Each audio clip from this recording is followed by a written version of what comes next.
Boys and girls, allow me to introduce you to contemporary abstract artist Sandra Silberzweig. Sandra is a contemporary artist, and we call her that because she's still alive and creating works of art today. She is a Canadian artist living in the country of Canada, which is located just to the north of the United States. She uses all of the elements of art in her masterpieces. Let's talk about them, shall we? Let's start with line. She uses very thick, bold black lines to outline or emphasize her work of art, but she mixes that for some variety with some smaller and more delicate lines. A lot of them are straight, but then I see some spirals used for the cheek and eyelashes, and some zigzags for the hair, and dots and dashes for different patterns created throughout. She's got color aplenty, lots of shapes. Form is not really something she emphasizes, as most of her shapes are flat.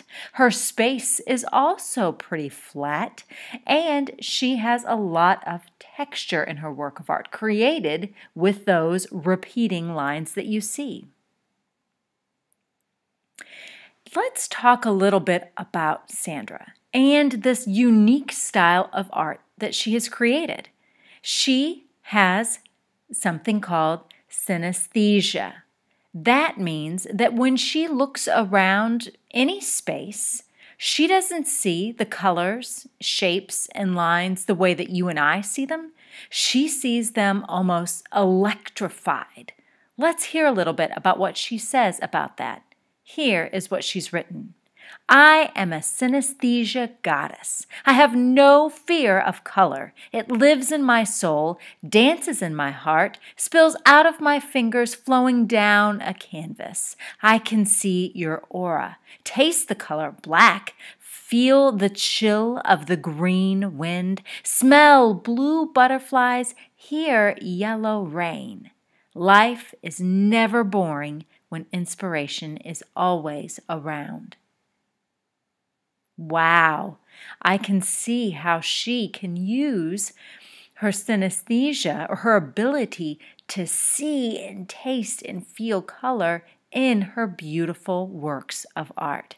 Some people might feel like it's not a good thing to be different from you and I and have something like synesthesia, but Sandra used it to create beautiful works of art. She took something that some people might have said was wrong with her, and she made it so right by creating beautiful masterpieces. One of her favorite things to create are portraits, which is what we will be focusing on in our work of art inspired by Sandra. Boys and girls, today we are going to begin to create a work of art inspired by the abstract artist Sandra Silberzweig. So let's talk about how we can make this really beautiful and colorful masterpiece. The first thing we're going to need to do is to create lines. We will be using lines to create the design of the face. And as you know, lines are an element of art. When lines close themselves, they create shapes, which is also an element of art. Sandra's artwork is so colorful, so we'll be using chalk pastels to add the beautiful colors to our design. Her artwork is usually flat. It does not have a lot of form, and there's also not a lot of space. So those two elements of art will not be a focus of ours. Texture will definitely be one, and repeating designs, creating patterns, will be important too. So to get started, you're going to need a piece of black or dark construction paper. I am going to use dark blue. You'll also need to get a pencil. You won't need an eraser. Friends, I will not be drawing with a pencil because you won't be able to see it. So even though you'll be using a pencil, I'll be using a marker. All right, you'll notice that my paper is oriented vertically, not horizontally. And your first step that you're going to do is we're going to create that long nose that Sandra has in her artwork. So to begin, let's find the middle of our paper and put a dot right there. It only needs to be big enough for us to see. Now I'm going to make a vertical line, a line that starts at the dot and goes all the way to the top of my paper. Perfect. Now I'm going to make a line that's a little bit shorter. It will not go to the edge of my paper. It could end up closer to my line or maybe closer to the middle. That is up to you. I think I'll make my line right about there so it makes what looks like a capital L. That's a horizontal line. All right, now I'm going to make a parallel line about 1 or maybe 2 finger spaces away from my first one. So I'm making a parallel line, one that does exactly the same thing as the other one. But notice that I stopped before I got to my horizontal line. All right, now let's make a horizontal line that goes over and stops at the same place or thereabouts as the other one, and then a short vertical line to close it. So now it looks like a block letter L. For her eyes, Sandra creates elliptical shapes. An ellipse is like a football shape. It has an oval shape, but 2 points on the end. So to create that, I have a line segment here. I'm going to find about the middle, doesn't have to be exact, and I'm going to go from here to the edge of my paper. Now to create the top of my elliptical shape, I'm going to start at one end of my line segment. I'm going to go up, over, and down. I'm creating an arched line or a curved line. And now I'll do the reverse of that on the bottom, and that will give me a shape called an ellipse. Notice that my shape is pointed on the ends just like a football. In fact, if I were drawing a football, all I'd have to do is draw a couple of short vertical lines for the stitches. Now you guys know that eyes have irises. Irises are the colorful part of your eyes, and on Sandra's artwork, they're very large. I'm inspired by her, so I'm going to create mine large as well. You also know that inside of the iris, we all have a black circle that's called the pupil.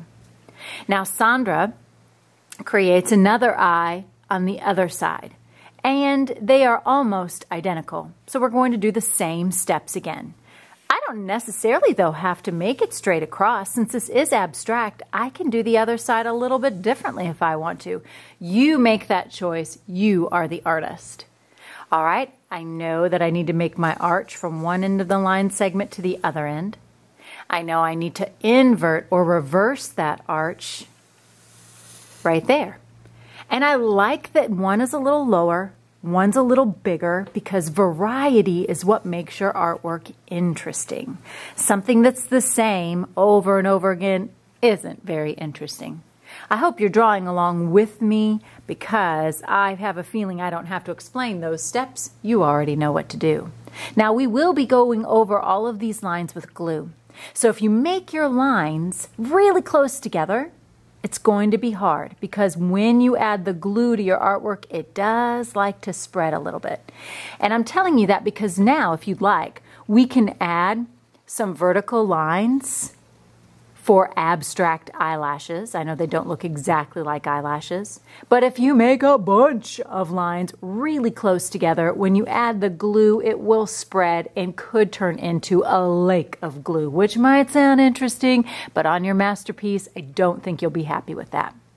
Maybe on this one, I could do eyelashes, or I could go for something a little different. Maybe I will do parallel lines or repeating lines of that eyelid shape. There we go. That gives me some variety from one side to the other. Okay, you know what? I kind of think I do want eyelashes on this one too. There we go. Now I'm ready to draw the rest of the face. I'm going to make a short vertical line like that. And now I think I'll make a short arch, and this will be the top of my lip.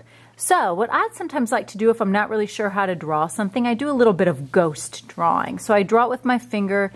That would probably be too small. That might be too big.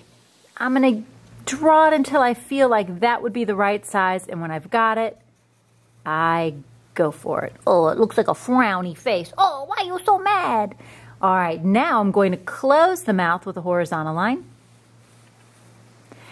There we go. And now I'll make the bottom lip. Notice that we have 3 elliptical shapes that repeat.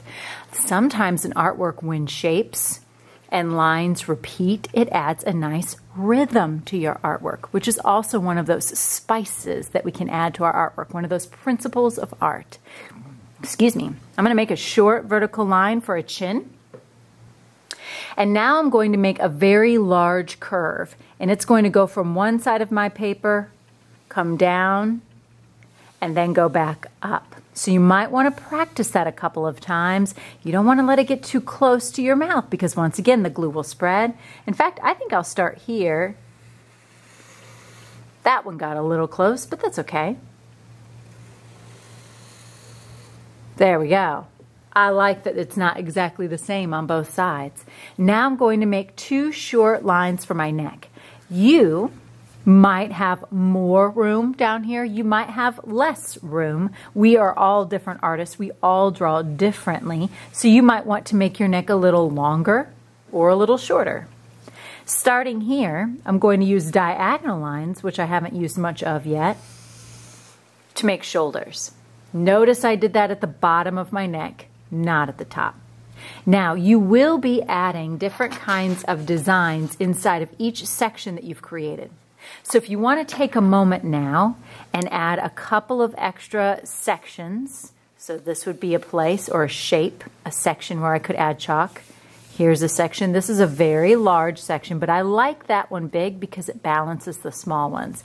It's up to you. I do want to add some smaller ones to my shirt. That'll give me extra places to add designs. And if I see a place where I want to draw a pattern, if I do a pattern, I just have to remember that it needs to be big because the glue that I'm about to use will spread. Maybe I will add a couple of lines there to balance out the pattern at the top, and maybe one there.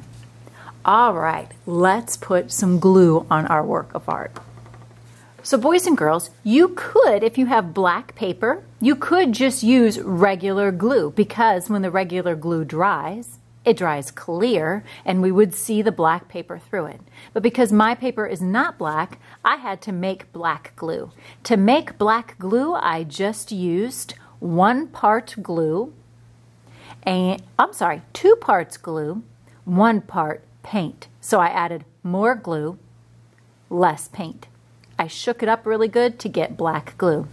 So before you use your black glue, you'll need to get a scrap piece of paper to test it out because glue tends to come out pretty quickly.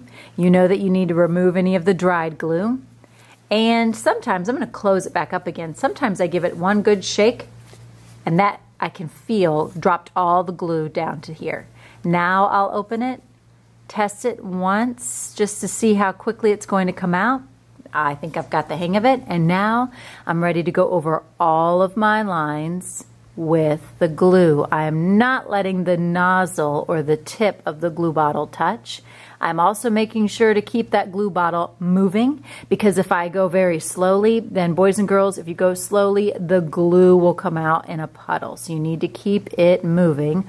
Also, when I stop, I have it do a little bit of a tap like that, and that makes it so I don't have little strings and drip drops of glue everywhere. Let me work on that for a moment.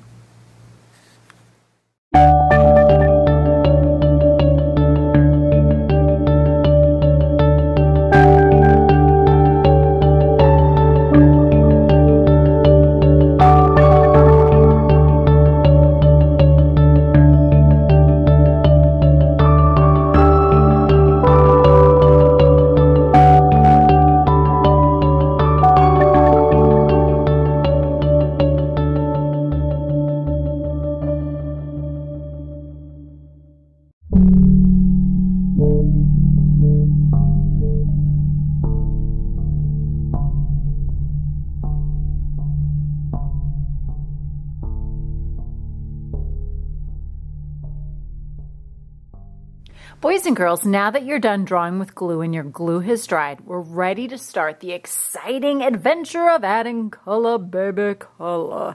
To do that, though, we need to have a little chat about color. And to do that, we're going to take a look at the color wheel. A color wheel is a really powerful and helpful tool to helping artists know what colors create other colors, what colors work well together, and what colors don't. So take a look at the color wheel. We've got the primary colors, which we know are red, yellow, and blue, and they form a triangle.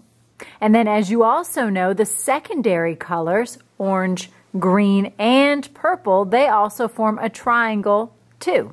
And you'll see that there's some colors in between those. Those are called the tertiary colors. But you know, our focus today is going to be on something called analogous colors. Analogous colors are colors that sit beside each other on the color wheel. For example, if I decide I want to use the chalk pastel of yellow, then I can use the colors that sit next to it on the color wheel, which means I could also use, well, that one's not quite the same. Oh, I've got it right here. I can use a yellow-orange. I could also use a light green. Those colors are analogous. They sit next to each other on the color wheel. Let's say that in a different part of my artwork, I decide I want to use this blue. So I need to find the colors that are beside that blue on the color wheel. I could go this direction to find them. I could go that direction to find them, or I could do a little on each side. As long as they are right beside the color on my color wheel, that means they are analogous. So that means I could use dark blue. I could also use a greenish blue or dark green. Those are analogous colors. So whenever you're getting ready to pick a color, if you're not sure what color you could use, just look at your color wheel and that will help you decide. I know I've got pink. I could go this way, or the ones on either side. So maybe I'll go with purple and dark purple. Oh, actually, that's blue. So boys and girls, once you have your work of art, you're going to also have that color wheel to help you figure out what colors you are using, since we are using colors that are next to each other or analogous. So I think I will start with this color palette, these three colors right here. When you're using chalk, and I'm going to color in this section right here.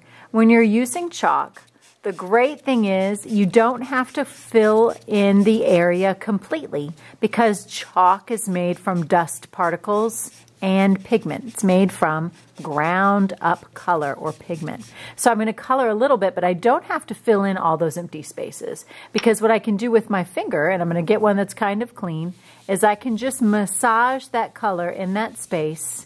It gives it a really beautiful, soft, kind of fuzzy texture, and it also helps to blend my color in. Now, I did have this purple that I was going to use. I'm going to overlap that a little bit, maybe have the purple go down to there. Maybe my other color, this blue, can go right over to there. Now, I still want all those colors to show up. So I'm not going to take my finger and smear it over everything. I'm going to take a clean finger and just massage it a little bit on the pink and a little on the purple to blend those two together. Find another clean finger. I'm not going all the way across, massaging between the two colors, and then maybe on down here. You need to make sure you rub the entire section so that there's all those little particles of pigment are nice and blended in. All right, so maybe I'll go with this little analogous set.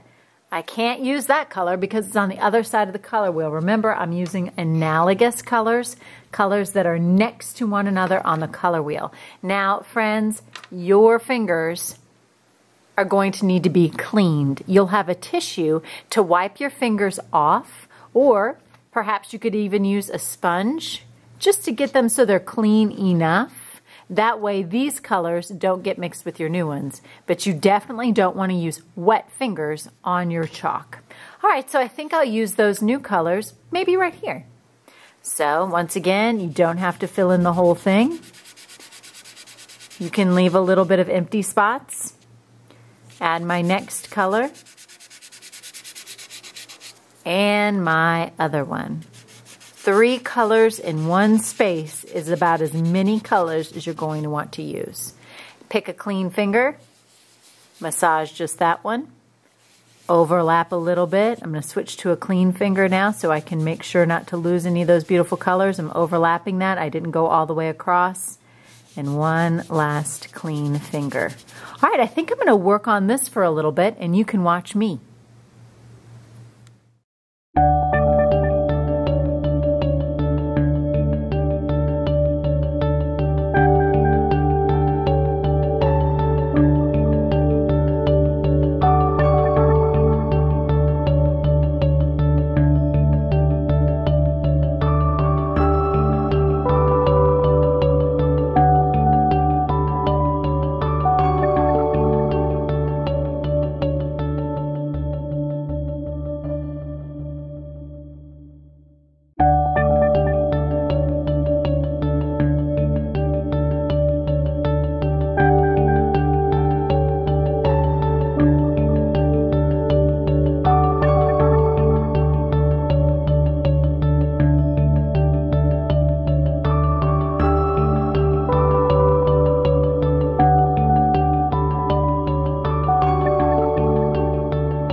Boys and girls, you might have noticed that in the small spaces, I only picked one color. In the bigger spaces, that's where I used my analogous colors. I did leave one spot empty because I need to get a tissue and clean that. Or I can just go ahead and cover it up. You have to be really careful that you're always cleaning your fingers because you see, if you're not careful, oh, let me find the analogous ones. If you're not careful, then you might end up smearing or smudging your work of art, and you don't want that to happen. So now that I'm all done, and I've got almost all the spots filled in, leaving a couple empty spots, like those blue spots, might make it a little bit more interesting. So I'm actually not going to worry about getting them all filled in. I'm being really careful to make sure that my colors aren't getting spread out and touched all over the place so that you can see all my vibrant colors. Now I'm going to take care of cleaning my fingers because what's up next is adding some patterns and designs. Now when you do that, you do not have to use certain color families, meaning I don't have to worry about analogous anymore. I do need to make sure that when I'm cleaning up my oil pastels, they go in certain trays, meaning all the warm color ones go in the correct place. That'll make it a lot easier for friends to use them next time. So all those warm colors have to go back in the right bowl. All the cold colors have to go back in their correct place. All right, now that cleans up my area and means I'm ready to start adding some patterns and designs. When you do your patterns, I would stick with short lines like dashed lines, stripes, maybe some zigzags. You don't have to do it in every shape. Think about doing it in certain places for some variety. So let me see, maybe this big space. You know what? I think I like this space right here, and I'm using a color that I think will really stand out. If I used a color like this or any of the colors I already used, then it's just going to blend in. So I'm picking a lighter and brighter color. I'm being careful where I touch my artwork, and I'm just going to color back and forth a little bit to create a pattern of short lines. So coloring back and forth, just kind of wiggling it. I'm holding my paper still, and I have to press pretty firmly because if I draw lightly, the color won't show up. So I'm just making a pattern of short lines, and let's see, I think I will do that for a couple minutes while you guys hang out and watch me explore using brighter and lighter colors, creating designs on my artwork.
Okay, boys and girls, you might have noticed that I said to only use lighter colors, but when it came to a lighter area, I switched to a darker color.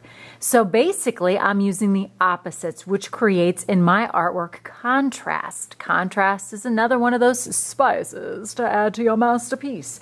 I'm really excited with how this looks, and I think it's all finished. What's very important that you not do is that you not rub all over this paper because the colors need to stay nice and bright. So you're going to make sure to take very good care of this artwork so that way the colors don't smear. Putting it on the drying rack so that your artwork doesn't rub against someone else's is probably the best thing to do. All right, guys, let's see how beautiful you can create your colors, lines, and designs on your abstract self-portrait.